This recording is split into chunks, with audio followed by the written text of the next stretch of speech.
உம்மை நம்பும் மனிதர்கள் யாவரையும் உம் கிருபை சூழ்ந்து கொள்ளும்.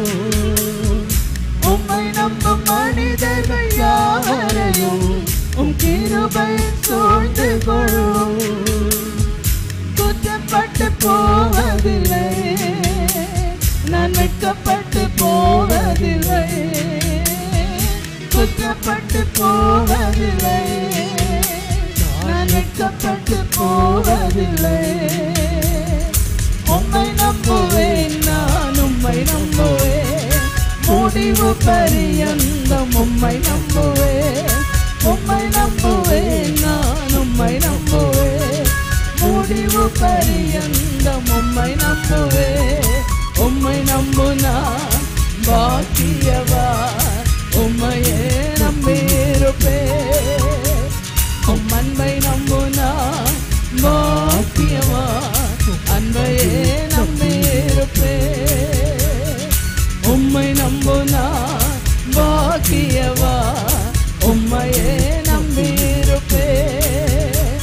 உம் அன்பை நம்புனா பாக்கியவான், அன்பையே பார்க்கும்போது இஸ்ரவேல் மக்களை நடத்தின விதத்தை பார்த்தீங்கன்னா, பகல் நேரத்திலே மேக ஸ்தம்பத்தில் அப்படியே மேகம் அப்படியே மூவாய் போயிட்டே இருக்கும். சூரிய வெளிச்சம், ஏனென்றால் வனாந்தரம், அந்த உஷ்ணத்தினால் அவர்கள் தைக்க கூடாது. இரண்டாவது, அந்த மேகம் அப்படியே மூவாய் போவதை பார்த்து கொண்டே இவர்கள் பிரயாணம் செய்வார்கள். எந்த இடத்துல கேம்ப் அடிக்கணுமோ அந்த இடத்தில் அந்த மேகம் நின்றுவிடும். உடனே அதில் கேம்ப் சைட், அதில் சில நாட்கள் தங்குவார்கள். பின்பு மேகம் புறப்படும் போது புறப்பட்டு செல்வார்கள். இரவு நேரத்திலே அந்த இருட்டான அந்த வனாந்தரத்தில் அவர்கள் பாதுகாப்பாக அவர்கள் வெளிச்சம் கொடுக்க இரவிலே அவர்களுக்கு அக்கினி ஸ்தம்பமாக என்ன செய்தார்? இருந்தார். இரவிலே அந்த இருட்டான இடத்திலே அவர்களுக்கு வெளிச்சமாக இருந்தார். அக்கினி ஸ்தம்பத்தில் நடந்தார். சூழ்நிலை எதுவோ அதுக்கு ஏற்றபடி கர்த்தர் அவர்களை கானான் போய் சேருகிற வரைக்கும் என்ன செய்தாரே? நடத்தினார். This God is our God. He will guide us as a shepherd lead his sheep. ஒரு மேய்ப்பன் தன் ஆடுகளை நடத்துவது போல இந்த தேவன் நம்மை என்ன செய்வார்? நடத்துவார். நடத்துகிறவர். அதைத்தான் இங்கே உணர்ந்து ஆசாப் ஜெபம் பண்றாரு. யோசேப்பை மந்தையை போல நடத்துகிறவரே, நடத்துகிறவரே எனக்கு செவி கொடு. ஆடுகளை நடத்துகிற மேய்ப்பனை போல் இருக்கிறவரே எனக்கு செவி கொடு. ஆண்டவர் தம்முடைய ஜனங்களை நடத்துகிறார். How does the Lord lead his people? எப்படி தேவன் உன்னதத்தில் அல்ல, உன்னதத்தில் இருக்கிறார். அதே சமயத்தில் மேய்ப்பனை போல தம் மக்கள் நடுவில் இருந்து பரிசுத்தாவியானவர் நம் நடுவில் இஸ்ரவேல் மக்களை வழி நடத்த தேவன் அவர்கள் நடுவில் இருந்தார். பரிசுத்தாவியானவர் இருக்க கட்டளையிட்டு நடத்தினார். இன்றைக்கு நம்மையும் ஆண்டவர் நடத்துவார். ஒருவர் இவ்விதமாய் சொல்லுகிறார், நாங்கள் பொன்னை கேட்கவில்லை, நாங்கள் ஸ்தோத்திரம் ஏதோ பெரிய புகழை தேடவில்லை, ஐஸ்வர்யத்தை தேடவில்லை, உம்முடைய சமூகத்தையும் கைடன்ஸை எங்களுக்கு என்ன செய்யும்?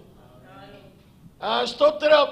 We seek not gold nor riches and the dignity of this world, but your guidance to shine forth in this life. இந்த வாழ்க்கையில நாங்க பிரகாசம் அடைவதற்கு நாங்க பொன்னையோ புகழையோ ஐஸ்வர்யத்தையோ உம்மிடத்தில் கேட்கல, உம்முடைய கைடன்ஸை. ஆண்டவருடைய guidance is very very needful to us. நமக்கு தேவையா இருக்கிறது. தாவீதராஜ் இதுல ரொம்ப ஒரு நல்ல ப்ராம்ப்ட் எக்ஸாம்பிள். எதையுமே தன் இஷ்டப்படி செய்து எங்கே சில எப்பொழுதுமே நாம எப்பொழுதுமே ஒரு ஸ்பிரிச்சுவலா இருப்பதில்லை, எப்பொழுதுமே மாம்சத்துக்குரியவர்களா இருப்பதில்லை. தாவீதிடத்தில் குறையை பார்க்கலாம், இஸ் எ மேன். ஆனாலும் அவரிடத்தில் பாசிட்டிவான பகுதி பார்க்கும்போது நிறைய இடத்துல ஆண்டவருடைய கைடன்ஸை கேட்டார். 1 சாமுவேலின் புஸ்தகம் 22 அதிகாரம் 3 வசனத்தில் வாசிக்கும் போது அதுல்லாம் என்கிற இடத்திலே அவன் இருக்கிறான். அதுல்லாம் என்னும் குகை, ஒரு பெரிய குகை. அதுல்லாம் என்ற பட்டணத்துக்கு அருகில் இருக்கக்கூடிய ஒரு குகை. அதுல்லாம் என்கிற இடம் சவுலுடைய இடத்தில் இருந்து 20 மைலுக்கு அப்பால் இருந்த ஒரு இடம். எருசலேமுக்கு அருகில் இருந்த ஒரு பெரிய அதுல்லாம் பட்டணத்தில் இருந்த ஒரு பெரிய குகை. இந்த இடத்திலே தாவீது தங்கியிருக்கிறான் என்ற தகவல் சவுலுக்கு தெரிய வருகிறது. இப்பொழுது அதுல்லாம் என்ற இடத்தில் தாவீது இருக்கிறதை அவருடைய பெற்றோர்கள் சகோதரர்கள் கேள்விப்பட்டு, கொஞ்சம் சூழ்நிலை யோசித்து பாருங்க. தன்னுடைய இளைய சகோதரன் சவுலால் கொலை செய்யப்படுவதற்கு முயற்சிக்கப்பட்டிருக்கிறார். தாவீது எங்க இருக்கிறான், எங்க தங்கி இருக்கிறான் என்று அவனுடைய அப்பாவாகிய யாரு ஈசாய்க்கும் அவருடைய அம்மாவுக்கும் தெரியாது, அவருடைய சகோதரர்களுக்கு தெரியாது. காடுகளிலும் மலைகளிலும் அலைந்து ஒளித்துக் கொண்டிருக்கிறான்.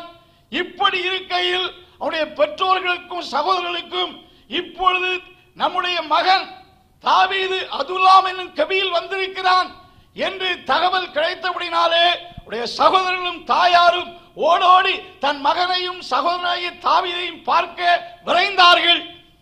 தன்னுடைய அப்பாவை அம்மாவை சகோதரரை பார்த்தபோது தாவீது உடைந்த உள்ளத்தோடு அழுகிறான். தாவீதோடு சில வீணர்களாகி 400 பேரும் சேர்ந்தார்கள்.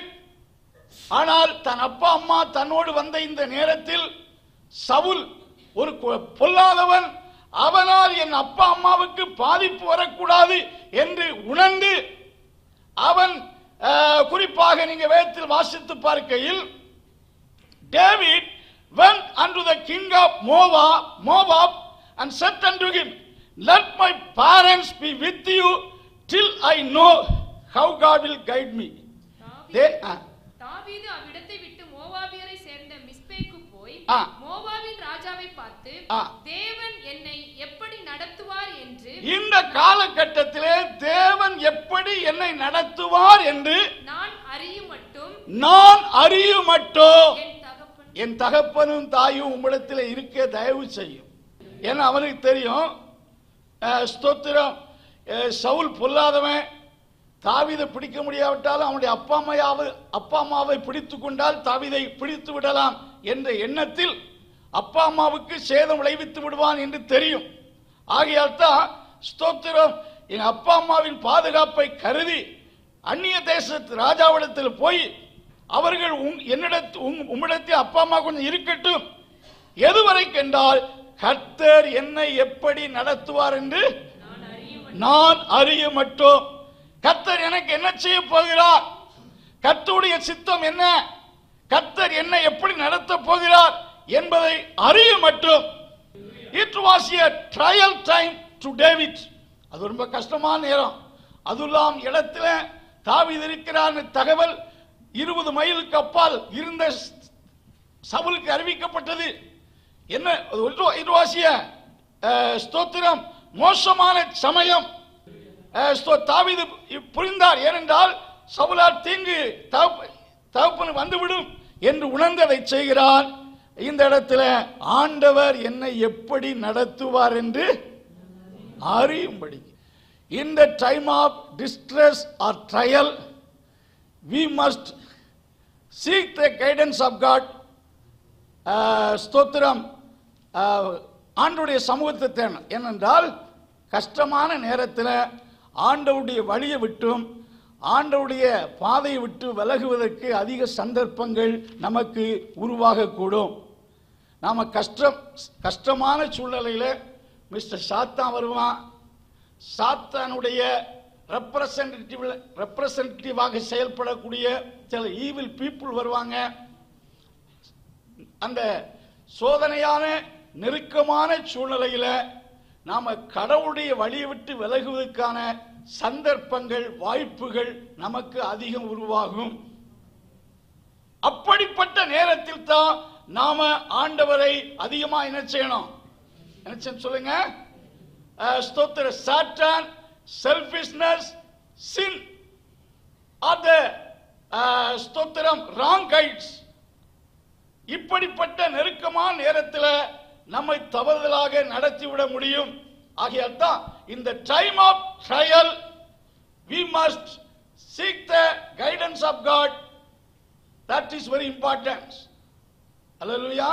அந்த வழியில நம்ம சொந்த ஓன் வழியில போய் விடலாம், மனுஷர்கள் காட்டக்கூடிய பாதையில போய் விடலாம். பிசாசு நமக்கு அப்படிப்பட்ட நேரத்தில் கடவுளை விட்டு விலகுவதற்கு ஏதுவான நிறைய வழிகளை உருவாக்கி தருவார். எப்படி தேவ சித்தத்தை விட்டு விலகி ஓடுவதற்கு யோனாவுக்கு சந்தர்ப்பம், இது காட்ஸ் வில் என்று ஏற்றுக்கொள்வதற்கு ஏதுவாக அவனை ஆண்டவர் சொல்றாரு, நினிவேக்கு போகும்படி சொல்றாரு. அல்லேலூயா.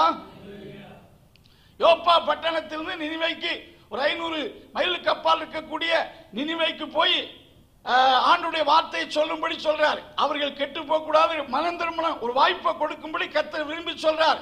ஆனா அவனுக்குள்ள ஒரு சுயம், selfishness guided him against the will of God. Nineveh மக்கள் தங்கள் எதிரிகள், நம்மை பலவித்தில் அந்த அசிரியர்கள் நம் மக்களுக்கு தீங்கு விளைவித்திருக்கிறார்கள், அவர்கள் மேல் தேவனுடைய நியாய தீர்ப்பு வரணும் என்று தேவ சித்தத்துக்கு மாறான ஒரு செல்ஃபிஷ் மோட்டிவேஷன் அவனுக்குள் இருக்கிறது. ஒரு தள்ளாடின மனதோடு அந்த யோப்பாவுக்கு வர்றான். யோப்பாவுக்கு வந்தபோது தர்ஷீஷுக்கு போகக்கூடிய கப்பல் எப்படி இருந்துச்சு? ரெடியா இருந்துச்சு. தர்ஷீஷ் என்பது யோப்பா பட்டணத்தில் 2000 மைலுக்கு அப்பால் இருக்கக்கூடிய ஒரு பட்டணம். ஏன் அங்க போக வேண்டும்? அங்க ஊழியம் செய்யவா, பிசினஸ் பண்ணவா? No purpose in his travel. ஆண்டவர் ஒரு தீர்மானத்தோடு எங்க போய் சொல்றாரு? நினிவேக்கு போய் சொல்றாரு. இவன் தர்ஷீஷுக்கு போகக்கூடிய நோக்கம் என்ன? What is the purpose of his journey? No plan. அங்க போகும்போது கப்பல் எப்படி இருக்கு? ரெடியா இருக்கு. இந்த time of trial, wrong ways always be open to us. சோதனையா நேரத்தில் கடவுளை விட்டு விலகுவதற்கு சந்தர்ப்பங்கள் திறந்திருக்க கூடும். நாம் தேவ சமூகத்தை விட்டு விலகி ஓடக்கூடாது. தேவனை அப்படிப்பட்ட நேரத்தில் தான் அதிகமாக நினைச்சேனும். அன்பின் கர்த்தாவே, இந்த நாளுக்காக துதிக்கிறோம். இந்த கொடுக்கப்பட்ட இந்த வார்த்தைகள் நம்முடைய பிள்ளைகளுக்கு ஆசீர்வாதமாக இருப்பதாக, இந்த வாரத்தின் நாட்கள் ஆசீர்வாதமாக இருப்பதாக, ஆண்டவருடைய கிருபை யாவரோடு இருப்பதாக. இயேசுவின் நாமத்தில் ஜெபங்கள் நல்ல பிதாவே.